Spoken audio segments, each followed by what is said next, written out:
ಯುವ ಸಮುದಾಯಕ್ಕೆ ಸ್ಫೂರ್ತಿ ಹಾಗೂ ಪ್ರೇರಣಾದಾಯಕ ಹಿರಿಯ ವಿದ್ವಾಂಸ ಪುರೋಹಿತರ ಸ್ಮರಣಾರ್ಥ ಮಾರ್ಗದರ್ಶಕರು ಮಾದರಿಯಾಗಿರುವ ವಿದ್ವಾಂಸ ಪುರೋಹಿತರುಗಳ ಸನ್ಮಾನಿಸುವ ಕಾರ್ಯಕ್ರಮ ಆಯೋಜಿಸಲಾಗಿದೆ ಎಂದು ವಿಪ್ರ ವೈದಿಕ ಪರಿಷತ್ತಿನ ಸಲಹೆಗಾರ ಸ ನಂಜುಂಡಸ್ವಾಮಿ ತಿಳಿಸಿದರು. ಇವತ್ತಿನ ಏನು ಪುರೋಹಿತರು ಯುವಕರಿದ್ದಾರೆ ಅವರಿಗೆ ನಾವು ಹಿಂದೆ ಈ ತರ ಪುರೋಹಿತರುಗಳು ಇದ್ರು, ಒಳ್ಳೆ ಹೆಸರು ಗಳಿಸಿದ್ರು. ಯಾಕೆಂದ್ರೆ ಇವತ್ತಿನ ಈ ಪರಿಸ್ಥಿತಿಯಲ್ಲಿ ಯಾವುದೇ ವ್ಯವಸ್ಥೆ ಹಾಳಾದ್ರೂ ಕೂಡ ಪೌರೋಹಿತ್ಯ ಏನಿದೆ ಅದು ಹಾಳಾಗಬಾರ್ದು. ಅದು ಏನಾದ್ರು ವ್ಯಾಪಾರೀಕರಣ ಆಯಿತು, ಅದು ಹಾಳಾಯಿತು ಅಂತಂದ್ರೆ ಬಹುಶಃ ಇನ್ನು ಈ ಸಮಾಜವನ್ನು ತಿದ್ದಲಿಕ್ಕೆ ಈ ಸೃಷ್ಟಿಕರ್ತರಿಗೆ ಸಾಧ್ಯ ಇಲ್ಲ.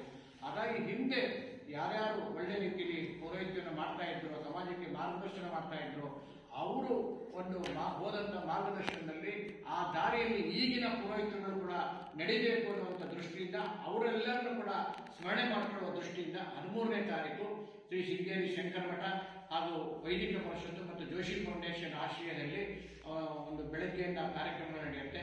ಸಾಗರದ ಪತ್ರಿಕಾಭವನದಲ್ಲಿ ಮಾತನಾಡಿದ ಅವರು, ಸಾಗರದ ಶ್ರೀ ಶೃಂಗೇರಿ ಶಂಕರ ಮಠ ಮತ್ತು ವಿಪ್ರ ವೈದಿಕ ಪರಿಷತ್ ಸಾಗರ, ಜೋಶಿ ಫೌಂಡೇಶನ್ ಸಾಗರ ಇವರುಗಳ ಸಂಯುಕ್ತಾಶ್ರಯದಲ್ಲಿ ಸಾಗರದ ಶ್ರೀ ಶೃಂಗೇರಿ ಶಂಕರ ಮಠದ ಸಭಾಂಗಣದಲ್ಲಿ ಜುಲೈ 13ರಂದು ಭಾನುವಾರ ಹಮ್ಮಿಕೊಂಡಿರುವುದಾಗಿ ತಿಳಿಸಿದರು. ವಿಪ್ರ ವೈದಿಕ ಪರಿಷತ್ನ ಅಧ್ಯಕ್ಷ ವೇದಬ್ರಹ್ಮ ನವೀನ್ ಜೋಯಿಶ್ ಮಾತನಾಡಿ, ಜುಲೈ 13ರಂದು ಭಾನುವಾರ ಬೆಳಗ್ಗೆ 7 ಗಂಟೆಗೆ ಧಾರ್ಮಿಕ ಕಾರ್ಯಕ್ರಮಗಳು ಆರಂಭವಾಗಲಿದ್ದು, ಗುರು ಗಣಪತಿ ಪ್ರಾರ್ಥನೆ, ಸ್ವಸ್ತಿ ಪುಣ್ಯಾಹ ವಾಚನ, ಕಳಶ ಸ್ಥಾಪನೆ ನೆರವೇರುವುದು. ಬೆಳಗ್ಗೆ 7:45ಕ್ಕೆ ಸಾಮೂಹಿಕ ರುದ್ರ ಪಠಣದೊಂದಿಗೆ ಶತರುದ್ರ ಹವನ ಪ್ರಾರಂಭವಾಗುತ್ತದೆ. ಬೆಳಗ್ಗೆ 9:30ಕ್ಕೆ ಪೂರ್ಣಾಹುತಿ ಜರುಗುತ್ತದೆ. ಬೆಳಗ್ಗೆ 10 ಗಂಟೆಗೆ ವಿವಿಧ ಭಜನಾ ಮಂಡಳಿಗಳಿಂದ ಸ್ತೋತ್ರ ಪಠಣ ಜರುಗುತ್ತದೆ ಎಂದು ಮಾಹಿತಿ ನೀಡಿದರು.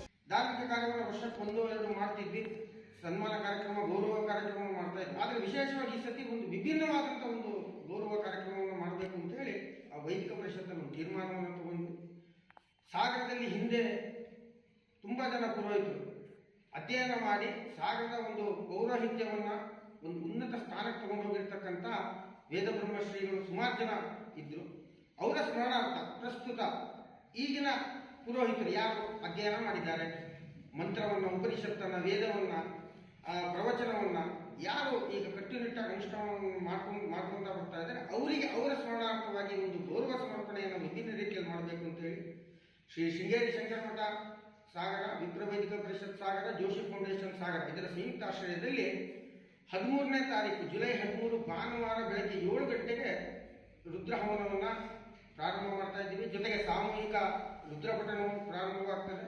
ಇದಾದ ನಂತರ ಸಾಮೂಹಿಕ ಸ್ತೋತ್ರ ಪಠಣ, ನಂತರದಲ್ಲಿ ಪುರೋಹಿತರಿಗೆ ಹಾಗೂ ವಿದ್ವಾಂಸರಿಗೆ ಸನ್ಮಾನ ಕಾರ್ಯಕ್ರಮವನ್ನು ನೆರವೇರಿಸಿದೆ. ಪ್ರಸ್ತುತ ಸಾಗರದಲ್ಲಿ ಮೊಟ್ಟಮೊದಲ ಬಾರಿಗೆ ವೈದಿಕ ಪರಿಷತ್ನ ಎಲ್ಲರ ಸಹಕಾರದೊಂದಿಗೆ ಬಹಳ ವರ್ಷಗಳ ಕಾಲ ಸಾಗರ ಪ್ರಾಂತ್ಯ, ಜಿಲ್ಲೆ, ರಾಜ್ಯ, ಹೊರ ರಾಜ್ಯಗಳಲ್ಲಿ ಪೌರೋಹಿತ್ಯವನ್ನು ನಡೆಸಿ ಸಮಾಜಕ್ಕೆ ಆದರ್ಶ ಮತ್ತು ಮಾರ್ಗದರ್ಶಕರಾಗಿದ್ದ ಹಿರಿಯರ ಸ್ಮರಣಾರ್ಥವಾಗಿ ಪ್ರಸ್ತುತ ಪುರೋಹಿತ ವಿದ್ವಾಂಸರಿಗೆ ಗೌರವಿಸುವ ಕಾರ್ಯವನ್ನ ಮಾಡುತ್ತಿರುವುದು ಸಾಗರ ವಿಪ್ರ ವೈದಿಕ ಪರಿಷತ್ತಿನ ಧಾರ್ಮಿಕ, ಸಾಮಾಜಿಕ, ಸಮಾಜಮುಖಿ ಕಾರ್ಯಗಳು ತೃಪ್ತಿ, ಆತ್ಮಸ್ಥೈರ್ಯದ ಜೊತೆಗೆ ಸ್ಫೂರ್ತಿದಾಯಕವಾಗಿದೆ ಎಂದರು. ಸುದ್ದಿಗೋಷ್ಠಿಯಲ್ಲಿ ಸಾಗರ ವಿಪ್ರ ವೈದಿಕ ಪರಿಷತ್ನ ಸುರೇಶ್ ಭಟ್, ಮಂಜುನಾಥ್ ಭಟ್ ಉಪಸ್ಥಿತರಿದ್ದರು. ರವಿ, 9 ಲೈವ್ ನ್ಯೂಸ್, ಸಾಗರ.